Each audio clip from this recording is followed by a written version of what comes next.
Hey, we're back. I'm Uncle Drew. I'm Spencer, trans dad. Fantastic. How have you been? Good. You?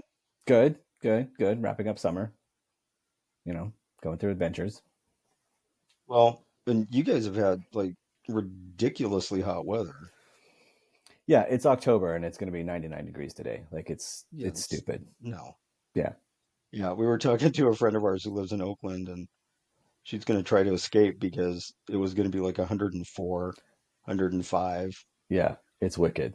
It is wicked. Yeah, no. I'll take what I've got, which is like 60 and rainy. Not the rain, not the rain, but I know I it's would not take your weather. it's not It's not not. your favorite. It's not. It makes me sad. I get sad. I know you So, get. Yeah, yeah. I think we're going to need to get one of those sad lights this year. Yes. Yes. Because, the Southern California girl that I live with, Is hard. Is hard. She needs it's her own hard. parade. She needs Sarah McLachlan. I get it. I understand. It's rough. Oh, Yeah. Um. here we go. Oh, I think we had a little freeze. So we're back. Here we So all good. listen, there's some stuff that's been on my mind, and I want to pick your brain specifically. All right. Okay. Because we are both men of a certain age. Yep. We can look in our rearview mirror and see 50 at least, right? 51 at least for Yeah. both of us. And it's this concept of, you had a different relationship with your dad, your actual father, than I had with my mini stepdads, right? They were all Yeah. garbage, and it sounds like your dad was like a real quality guy, right? So Yeah. I think he was a really good guy. Which is not to say that we didn't have conflict, because we did, which I think was more about the fact that we're so similar that oh yeah, yeah, that is what caused us to butt heads. yeah. Here's my question. So as a trans man, right? As a little dude growing up, whether we knew it Yeah. or not, we Right. were those little dudes, right? The the idea of male role model, right? From when we were young trans dudes to who we are now. I don't have kids. I Right. know you have actual kids, right? But like this Yeah. male role model, this fatherly energy, right? Like, can you talk to me a little bit about how you look at how you came into your power within that fatherly role? That, and I know you are also, I think it's safe to say, identify as daddy, right? Yeah. So how you came from like observing your dad, your male role models, into coming into your own sense of trans mask man power father figure. Yeah. One of the things that I remember in like even in kindergarten, when we would be playing in school and like playing house or whatever, I was always the dad. Yeah. And nobody ever Yep. questioned it, which, given that it was what, 1968, Yeah. is pretty progressive, right?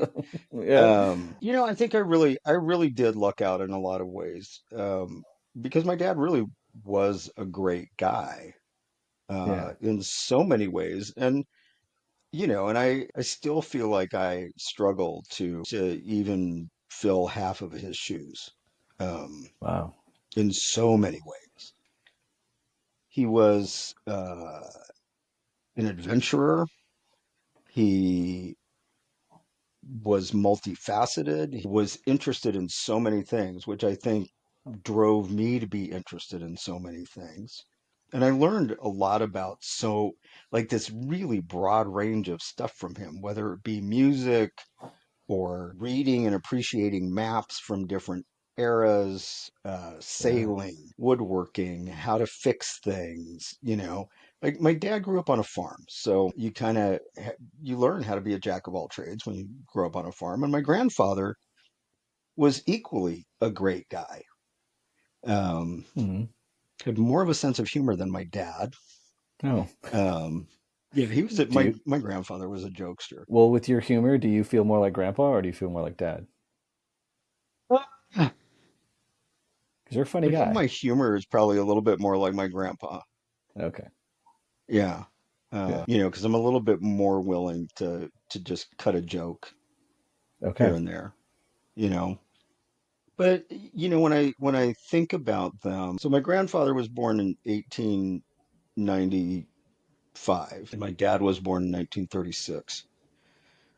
So clearly the worlds that they grew up in were very different. And, Yeah. they were in this, at that time, small town in northern Sweden. And yet neither of them really exhibited like a lot of toxic masculinity. They were Mm. very supportive of the women in their lives. They weren't afraid of crying in front of other people. They weren't afraid of being sentimental. Now, talk to me a little bit about Um, how much do you think, because I'm not Swedish, how right. much Swedish culture influenced that? Like, is this typical for, do you think, of that era? I don't think it's typical at all because like my Okay. mom's dad was the like complete opposite in a Okay. lot of ways of my dad's dad. But when I look at my uncles on both sides of the family, Yeah. um, and certainly when I look at my cousins, there is a level of egalitarianism that I think kind of cuts across everything, right? And so Hmm. that I think is very much driven by Swedish culture, which Okay. has a history of not being so toxic, Okay. and I, if I think sort of more philosophically about it, I also think back to like the history of the Norse pantheon of gods, right? Which includes men and women. It's not a Yeah. monotheistic, male-driven Yeah. culture. And despite the fact that Sweden became Christianized in, what, the 11th century, we still maintain an awful lot of our Norse pagan history and beliefs and practices melded into this Love it. Christian domain, There's room for Jesus and and Freya. kind of, Yeah. I mean, so for example, at Christmas time, we have a julbok, which is a Christmas goat, right? Oh, And it's like, why the hell do we have a Christmas goat? What does that have to do with anything? So, Christian theology tries to tell you it's about something about the devil, blah, blah, blah, blah, right? yeah. Yeah, no, it goes back to Thor and the two goats that pulled his ship through Yeah. the skies, right? Okay. Okay. So, and then we have St. Lucia Day, which is supposed to be based on either a Catholic saint Okay. from Italy or from an older story about a woman who brought light on the darkest day of the night. Hello, solstice, um, Yeah. Okay. in So Sweden. we, So you find those places where our culture is so old and is so ingrained in who we are that it managed to survive in some very real ways, despite Christianity being what it the is. the the thing that was adopted. Yeah. And Yeah. then we pretty swiftly, switched from Catholicism to Protestantism. In the Swedish Lutheran Church, which is what I grew up with, up until 1992, it was the state religion. Like you were born, you were a Lutheran. Oh, all right. I didn't know that. Um, and even so, like the Lutheran Church had had women pastors for a long time. Oh, It was much more egalitarian. Most people only went to church on like maybe Christmas and Easter. yeah. Most people did not go regularly. My dad's mother was very devout and also never forced it on anyone else. Like my grandfather didn't go to church with her. She went. Okay. And there was no scandal. And it wasn't a big deal. Like, Nice. so I think Swedes in general have always had kind of this more egalitarian view of things. And then if you look even back to, say, the Viking era, women owned property. Yeah. Women were in charge of the household if men were off raiding. And now we know with some degree of certainty that women were also raiders Yeah. Yeah.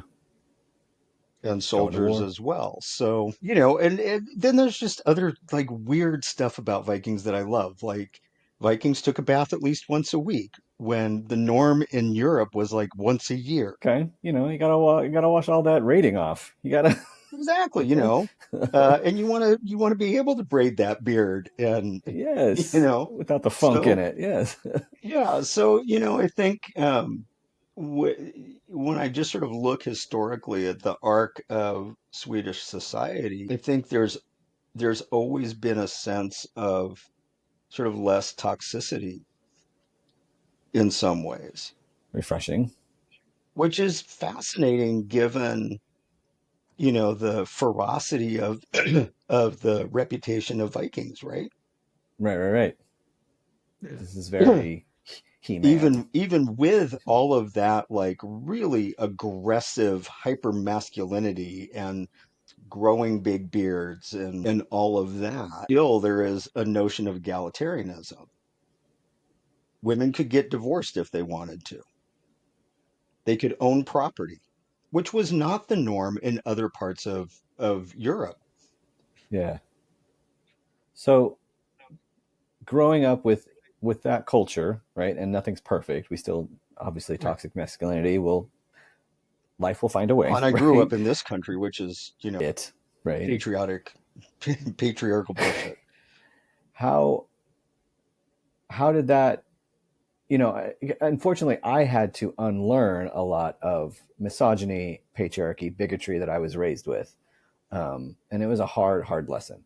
But if you're in this household and maybe this, and yes, you had biculturals, right? One not as enlightened as the other, Right. right? But I also didn't, I saw my grandparents like once a year when I was a kid. And when we would go, we would stay at my dad's family farm. We wouldn't stay with my mom's dad. He lived in an apartment because my grandmother died when I was 4. Oh, okay. Yeah, and so like we might see him a couple of times, but when we would go, I would be at my grandparents' house. So that's who I spent time with. And did being on this farm where you figured it out, you had to teach yourself, you had to learn yourself, you had to figure it out, Mm. right? Like how did that inform and seeing your role models act out their masculinity, right? How did it or did it inform your idea of masculinity when you started figuring out really who you were? You know what? My masculinity began the day I was born. Yeah. So for me growing up, I had one cousin that I hung out with primarily during the summers, who is my dad's youngest sister's son, and he and I are, I think, a year apart in age. He and I were the ones who ran around and did everything together. And Mm. I had a short haircut. We both dressed in our Adidas tracksuits, and we played a lot of football, i.e., soccer, uh, Yeah. and ran around the woods together. Like it was like having a brother for the summer for me. Yeah. And I wasn't treated like a girl. Whereas when I would be back in the States, there was much more of a push to be placed into that category Yep. Yeah. by adults, not so much by my peers. I mostly hung out with boys at school, with other boys at school. But by adults, there was this idea that I had to fit a certain, much more narrow category of being. And that experience, yeah, I can relate to that. And I think that's where the shame starts to come in, right? Absolutely. Yeah. Like I'm hanging out with the dudes and it's cool. You taller people are telling me I have to go over here and that I'm not supposed to be there and that's not how I'm supposed to act. And I'm like, that's when the Right. And shame I seeps shouldn't be in. roughhousing. I shouldn't be. I remember, so we had Yeah. my dad had put up a basketball backboard on the side of the house by the garage.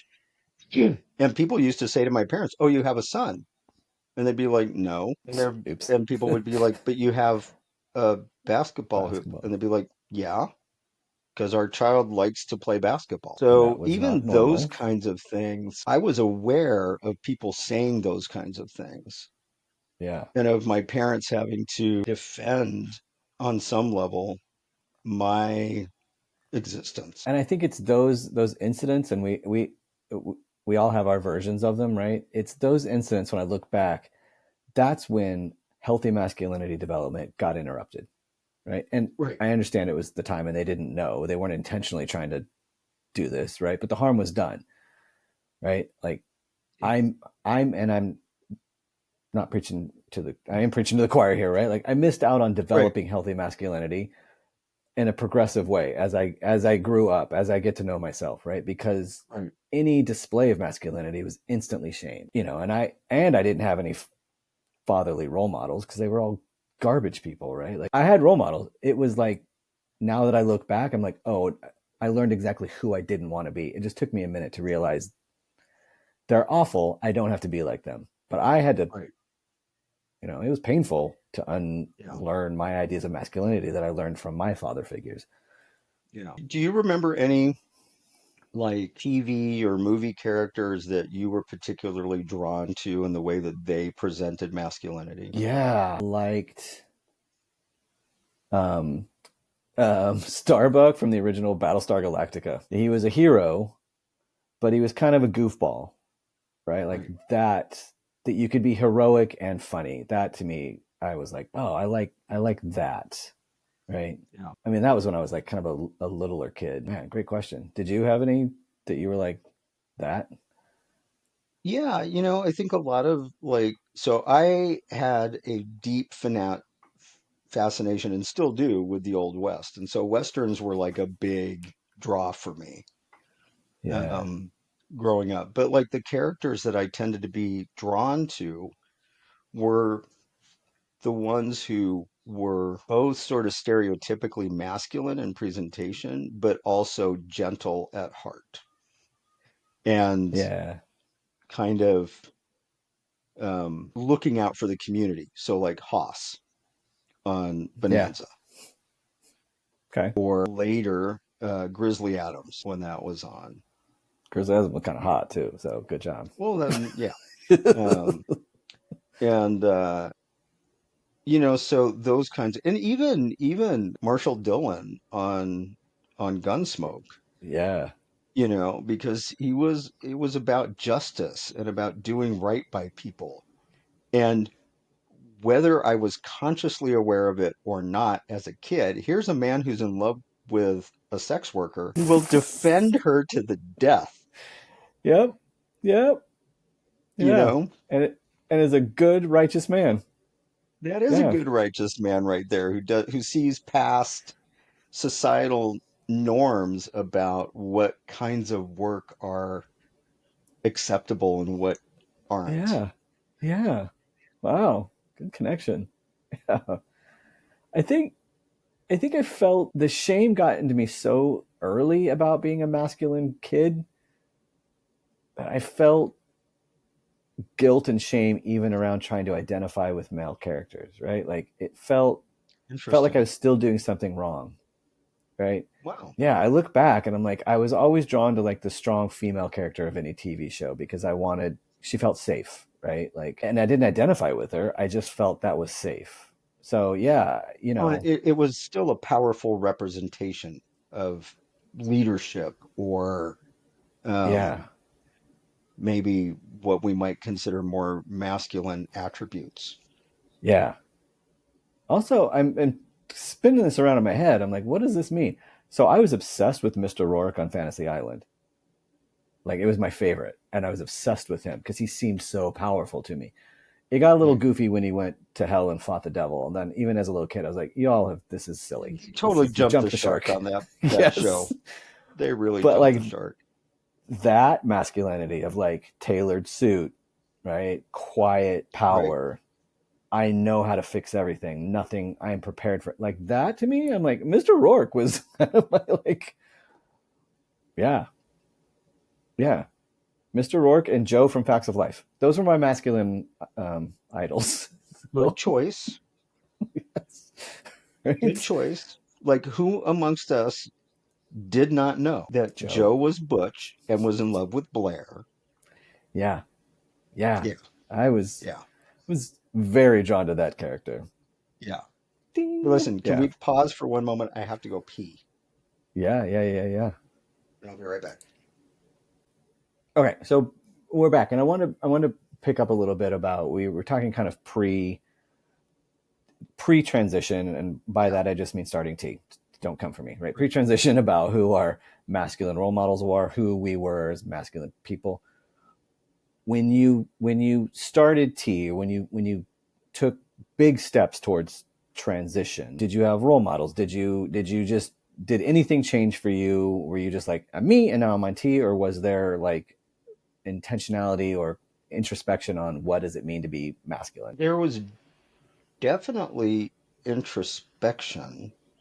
So one of the things that I think I was really fortunate in, even pre-starting tea, was being in the leather community from the time that I was in my late 20s. My masculinity was really celebrated and recognized. And so, I had people calling me daddy from the time that I was 28 years old, right?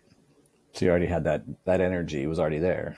Right. So that energy was already there and it was just being recognized. And like the women's leather community here, they were nice enough to me, but they weren't particularly welcoming. Hmm. Whereas the men's community was really welcoming of me. And so I had suddenly all these cis gay men who I could look to for guidance or for inspiration on how to be. Mm. And so I took everything that I knew about how to be a feminist, Mm-hmm. right? Mm-hmm. I think for me, one of the great gifts that I got was growing up in the 60s and 70s, right? Because like my whole life has been shaped by the political processes of the time, Yeah. whether that be the civil rights movement, the women's rights movement, the gay rights movement, anti-war Yeah. Yeah. sentiments, everything about the Watergate hearings, Nixon being disgraced and having to leave office. Which why could we not replicate that? Word. Well, different Again, consciousness. having been an athlete as a kid and recognizing the value of Title IX and why that was important for me to be able to participate in sports. So taking all of what I'd learned Yeah. from all of those movements and then channeling them into a masculine presentation and a way of being, building on top of the less toxic masculinity that my dad and other men that I knew displayed, kind of brought me to a place of being a daddy that was about being nurturing and caring Mm. and guiding, Mm-hmm. Mm-hmm. not about being authoritarian or Yeah. domineering. Dominant, yes, but not domineering. Like there's no reason to replicate a process that's oppressive. It's like Yes. I got to pick and choose. I got to take the best parts of masculinity and maleness and discard the rest. Yeah. That's what it is, right? Yeah. I think that's the magic of trans masculinity, right? Yeah. Is is because it wasn't just given to us. We get to be a little more introspective on it. We get to be a little more discerning about it and do exactly what you said. What parts do I like and what Right. parts do I not like? Yeah. And I think on top of that, having, I started T when I was 32. So, and I came out as queer when I was 14. So I had a long period of time to just live as Yeah. this queer masculine embodiment, right? And so the dynamics of butch femme interaction, because my attraction is and was to femmes, Mm-hmm. the dance of butch femme interaction is very rooted in some aspects of male female interaction in society, but in a really considered and performed way, right? So, like Mm-hmm. Mm-hmm. the chivalry that I chose to express as a butch, I still express as a man, Mm-hmm. And others might see that as me being, somebody who wants, like, the whole trad wife life, Oh, right? Like oh, return to the okay, 1950s, right? Because I will pull okay, out a chair. I will open a door. I will walk on the street side of the yeah, sidewalk. And I'll shift if we move to a different street, right? yeah, But for me, that's a performance around butch femme dynamics, not at all about male female roles. yeah, yes, So no matter yeah, what it looks like to the outside, it's the intentionality that I bring to the interactions that I have. yeah. I remember trying to explain it to a cisgendered heterosexual man, and it was him and his girlfriend. So it wasn't just like a dude being a dude, right? He was like, "Well, what's the difference between my chivalry and yours?" And I was like, "I don't have time to go into the nuances of it. Here's your 5 cent answer. If the woman I'm with tells me she doesn't like it, then I won't do it. Then I stop. Then I stop. There's a difference, right? Like it doesn't occur to you, either one of you, that you don't have to participate in it. That's the difference. Participation Yeah. is voluntary. Yeah. Yeah, And it's intentional on both parties' part. yeah.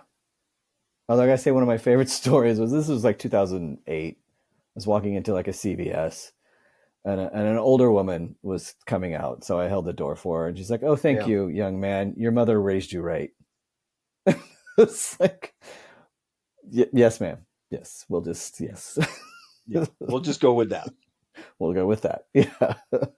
because I don't have time to um, explain to you. yeah.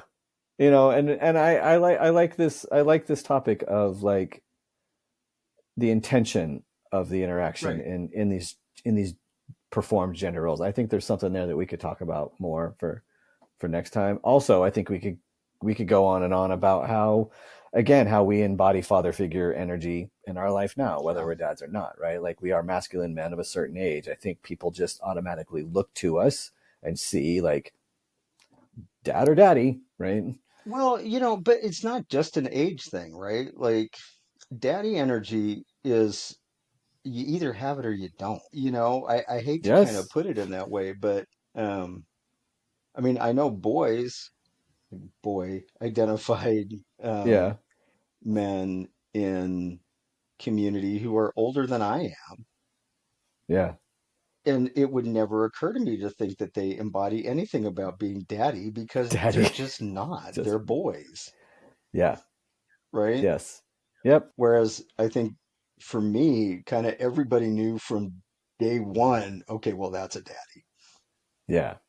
Yeah. And I'm envious, but I'm like I celebrate for you that you had that experience, right? Because Yeah, I said this earlier to you when we were just talking that I feel like I've been waiting my whole life to be this age yeah. because that energy was there, but it was constantly shamed, it was constantly denied, it was constantly punished, and like I've been waiting to be able to embody this energy. And so here's two guys, and you had this experience where you were like, this is who I am, and it's non-negotiable, and I had to fight my way into it.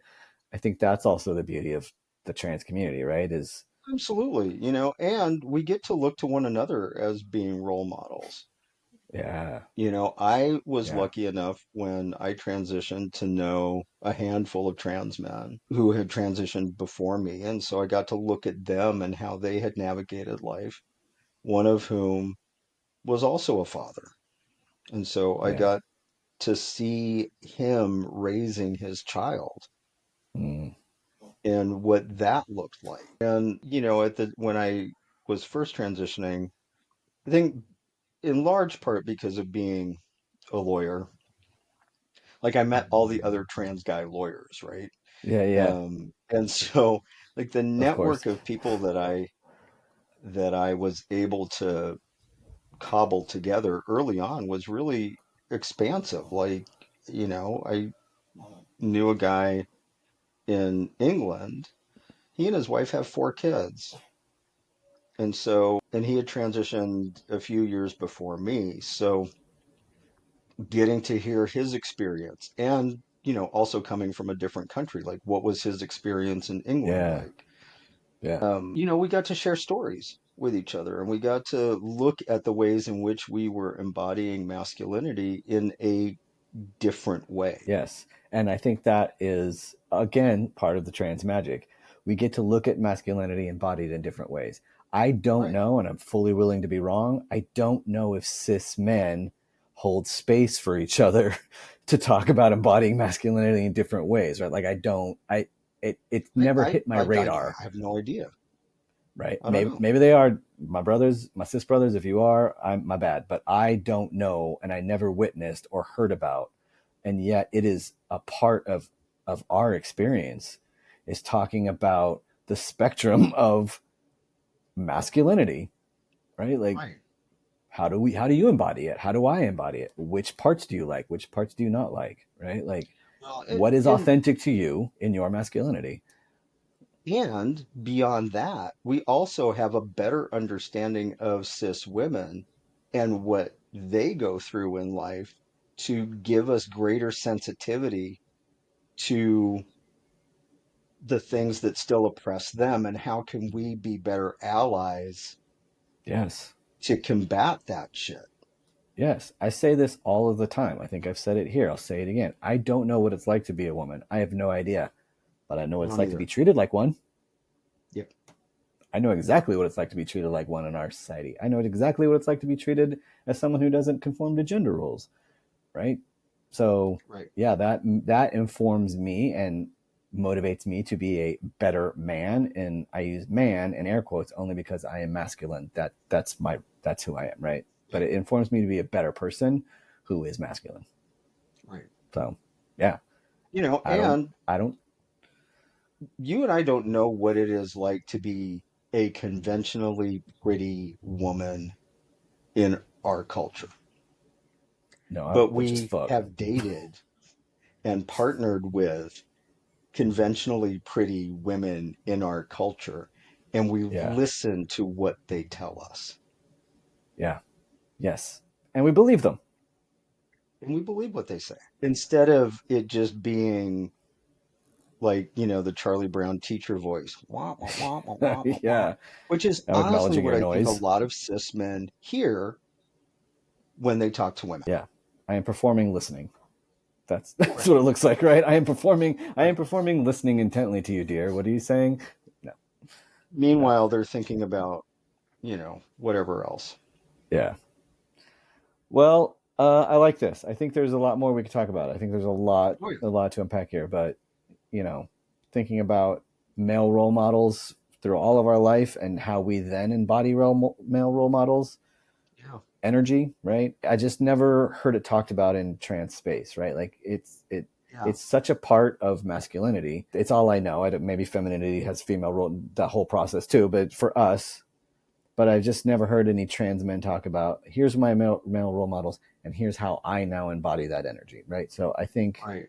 I appreciate this And how does conversation. I mean, that your and insight is how does great. that change when you actually do transition? Like I I thought that I was pretty aware of like social norms, only to discover that once I started looking unmistakably male, Hmm. like, oh shit, I need to adjust some stuff. I can't just walk straight at a woman on the sidewalk.